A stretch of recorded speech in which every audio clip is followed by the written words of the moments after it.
On le reconnaît comme étant un homme de défi au quotidien. Il se démarque à travers non seulement son franc-parler et son éloquence, mais aussi à travers sa disponibilité vis-à-vis de ses collaborateurs et aussi sa rigueur dans le travail. Ancien étudiant de l'Université de Montréal, aujourd'hui, il est depuis 4 ans directeur général de l'Institut national de la jeunesse et des sports au Cameroun. De passage à Montréal, l'équipe d'Afrique Canada TV est allée à sa rencontre. Merci de nous accorder cet entretien. C'est moi qui vous remercie de vous intéresser à ma modeste personne. Pouvez-vous vous présenter aux téléspectateurs? Comme vous l'avez si bien dit, je suis ancien étudiant de l'Université de Montréal. Je m'appelle Daniel Ngoangele. J'ai effectivement été dans cette université pendant la période 93-99 et j'ai eu à soutenir une thèse de doctorat PhD en sciences de l'éducation, option technologie éducationnelle en novembre 1999.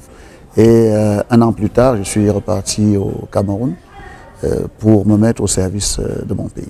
Que nous vaut l'honneur de votre présence à Montréal, au Canada? Elle deviendra peut-être un peu plus fréquente, comme cette fois-ci, il est question de hisser la gestion de notre institut à la modernité en respectant les règles de gouvernance. Et cette fois-ci, il y a eu un séminaire sur la gestion de la trésorerie et la prévention des fraudes dans une organisation publique et je crois que cela nous a semblé être opportun pour que nous puissions nous retrouver effectivement à Montréal. Et au-delà de ce genre de séminaire, nous avons également renoué l'ancien contact préexistant entre l'INJS et les institutions universitaires canadiennes et nous entendons poursuivre dans cette lancée. En tant qu'ancien étudiant de l'Université de Montréal, quel est le sentiment qui vous anime aujourd'hui d'être à la tête d'une institution comme l'INJS et surtout d'être au service des autres étudiants dans un autre pays? Déjà, nous venions de l'INJS au moment où nous arrivions ici comme étudiants et ce n'est qu'un juste retour de l'ascenseur, à savoir venir nous former à l'Université de Montréal et repartir nous mettre au service de l'institution qui nous a envoyés. Donc, nous nous sentons dans la peau de quelqu'un qui réalise la mission qui lui a été confiée et qui essaie de la réaliser jusqu'à son terme. Monsieur Daniel Ngoangele, à votre entrée à l'INJS, vous étiez déterminé par cette force d'apporter une autre image à l'INJS. En vos propres mots, vous avez dit votre but était surtout d'apporter cette image à cette école qui a parfois souffert des approches stéréotypées et des prismes dévalorisants. Oui. Alors, quelles sont les actions? Je le pense réellement et je suis en train de mener un ensemble d'actions depuis un certain nombre d'années, depuis 5 ans. Premièrement, essayer de relooker l'environnement physique même de l'INJS, parce que ceux qui ont été à l'INJS il y a cela au moins 5 ans et qui repassent aujourd'hui trouveront que malgré le caractère exigu de cet environnement, il est devenu un peu plus vivable. Puis relooker également les programmes de formation en faisant en sorte que ces programmes s'adaptent à la réalité de l'environnement professionnel du Cameroun. Et enfin, faire en sorte que pour nous adapter effectivement à la modernité, que le système d'enseignement ne soit plus strictement présentiel, mais qu'on puisse également avoir une bonne partie de la formation en réseau à travers les technologies de l'information et de la communication. Donc voilà un ensemble d'actions, je pourrais en citer d'autres, qui font en sorte que de plus en plus nous essayons de veiller à ce que l'INJS soit une institution nouvelle. Quelles sont les mesures entreprises par le gouvernement pour adapter votre système didactique à la nouvelle technologie? La dernière mesure entreprise par le gouvernement, c'est de faire en sorte que l'INJS soit placé sous la tutelle académique du ministère de l'enseignement supérieur et de la tutelle technique du ministère des Sports et de l'Éducation physique. Cela est une ouverture marquante dans la mesure où tout ce que nous essayons de faire depuis 4 ans trouve ici son couronnement. Au-delà de cela, le gouvernement essaie de nous accorder un ensemble de petits appoints pour que nous puissions effectivement procéder à cette remise à flot de notre institution et nous ne pouvons que remercier les autorités de l'État qui essayent de penser ainsi à la formation des formateurs et des encadreurs de la jeunesse. Okay. Comment est-ce que vous appréhendez ces changements? Ces changements, nous ne les appréhendons pas de manière catastrophée.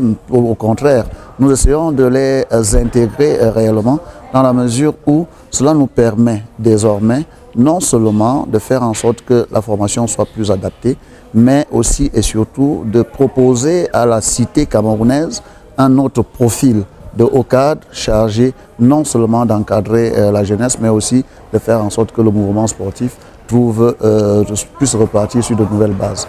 Et au-delà de ces deux aspects qui sont techniques, il est question également d'avoir des personnes qui seront capables sur le plan universitaire de s'exprimer au même titre que ceux qui viennent des autres institutions universitaires. On vous prête des connivences avec d'autres organismes et d'autres institutions de détourner les fonds, les procédures de formation.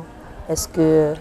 Non. Ça c'est juste une vue d'esprit de certaines personnes qui ne connaissent pas exactement le fonctionnement de l'INGS. Et encore, quelles institutions sont de connivence avec nous, sinon que des institutions qui veulent nous aider effectivement à requalifier le processus de formation à l'INGS.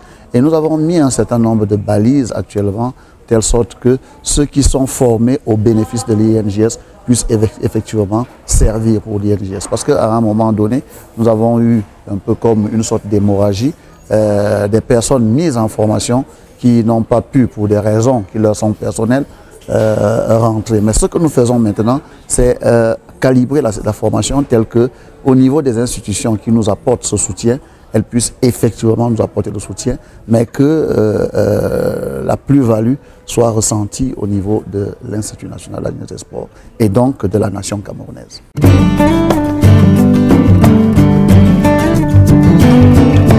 AfriqueCanada.tv, la plus grande télévision d'expression africaine en Amérique du Nord. Vous êtes une entreprise, une ONG, une femme ou un homme d'affaires, un philanthrope. Vous désirez une visibilité incontournable en Amérique du Nord et dans le reste du monde? AfriqueCanada.tv est là. Monsieur Daniel Ngouangile, est-ce qu'il est vrai que votre institution est considérée comme un vivier pour l'Occident? Je l'ai dit tout à l'heure, on a eu cette impression pendant un temps. Mais les nouvelles procédures de formation des hauts cadres qui doivent effectivement renforcer leurs capacités font en sorte qu'on peut aller à l'Occident pour se former, mais on revient effectivement à l'INGS. Et nous avons également mis un certain nombre de mesures incitatives. L'une de celles-là est ce que j'ai dit tout récemment, à savoir la capacité qu'ont les enseignants de l'INGS maintenant de graduer au même titre que les enseignants du supérieur. Ça permet à ces personnes effectivement de rester sur place parce qu'il y a eu comme une revalorisation de leur profil professionnel. L'INGS, comme toutes les universités au Cameroun, vivent un problème de bourse. Alors, quel est votre point de vue Je crois que même au Canada, on n'octroie plus de bourse sous cette forme, mais les études sont payantes. Disons qu'au niveau du Cameroun, le fait de devoir fréquenter en payant une modique somme de 50 000 francs, je ne sais pas, vous pouvez faire l'évaluation, c'est sensiblement 100 $ pour une année académique, ne peut pas faire en sorte qu'on ne soit pas capable de fréquenter. Par contre, il y a également, et ça c'est un don du gouvernement camerounais, des mesures pour encourager ceux des étudiants qui n'ont pas suffisamment de moyens pour qu'ils puissent rentrer dans ces fonds qu'ils ont investis.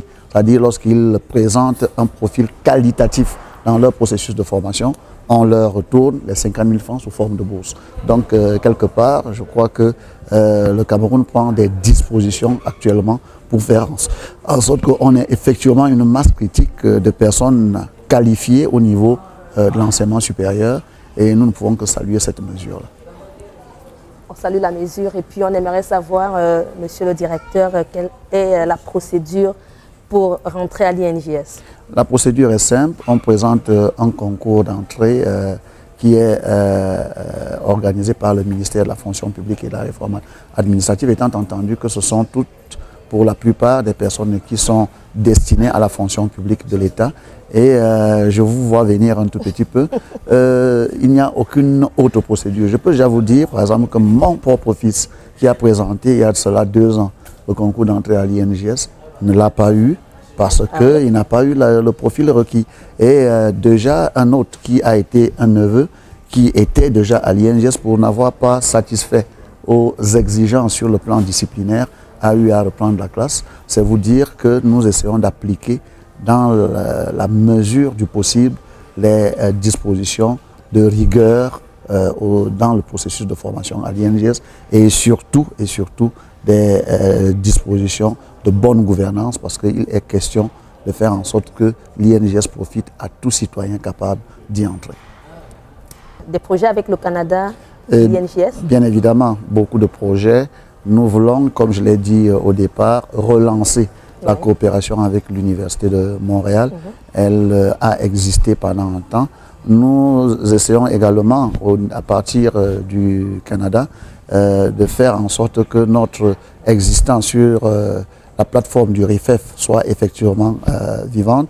Et au-delà du Canada, nous sommes en relation avec la plateforme francophone du sport sportif qui nous permet également de partager des informations au niveau de la francophonie avec les autres institutions semblables. Et au-delà, en Afrique, nous avons la Conféges qui nous permet d'être également en rapport avec les autres institutions telles que l'Institut de Dakar, d'Abidjan, de Porto Novo et beaucoup d'autres. Donc, quelque part, en matière de coopération, nous avons relancé tous les créneaux de coopération sur le plan extérieur, mais aussi sur le plan intérieur, parce que ce qui n'a jamais existé, l'INGS est en relation avec toutes les fédérations sportives nationales et aussi avec un certain nombre d'organisations professionnelles sur le plan national, afin que la professionnalisation soit quelque chose d'effectif au niveau de l'INGS.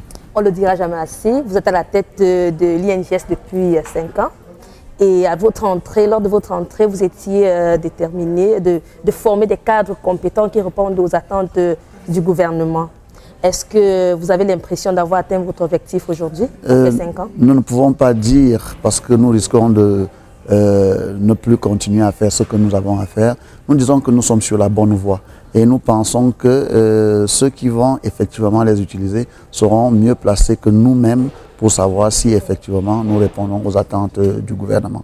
Mais je peux simplement vous dire que les programmes tels qu'ils existent à l'INGS se fondent sur un ensemble de compétences identifiées au niveau des ministères utilisateurs. Qu'est-ce qu'ils attendent des cadres formés à l'INGS? C'est donc à partir de là que nous élaborons nos programmes pour qu'ils soient en conformité avec les attentes sociales telles que ressenties au niveau de la République du Cameroun.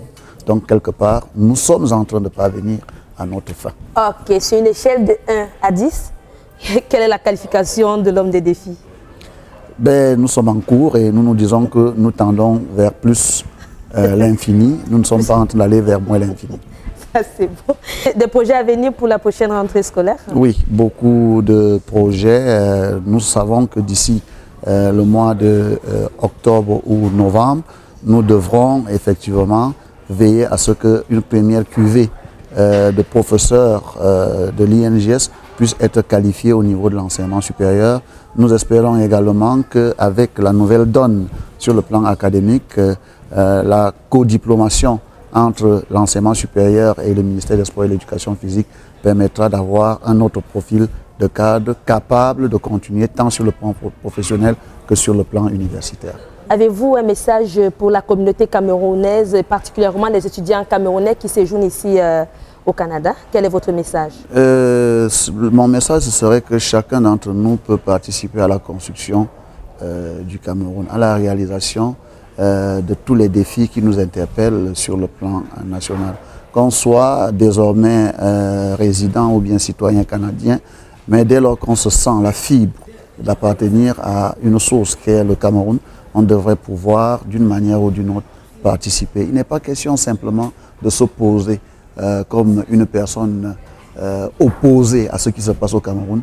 La meilleure manière de se sentir utile pour le Cameroun, c'est de se retrouver au front. Et le front, c'est ici ou là-bas. Et moi, j'ai choisi d'être de ce côté-là du front.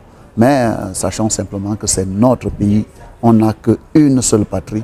Et celle-là, nous devons toujours l'aimer. Nous devons toujours veiller à ce que nous faisons puisse être utile à cette patrie-là.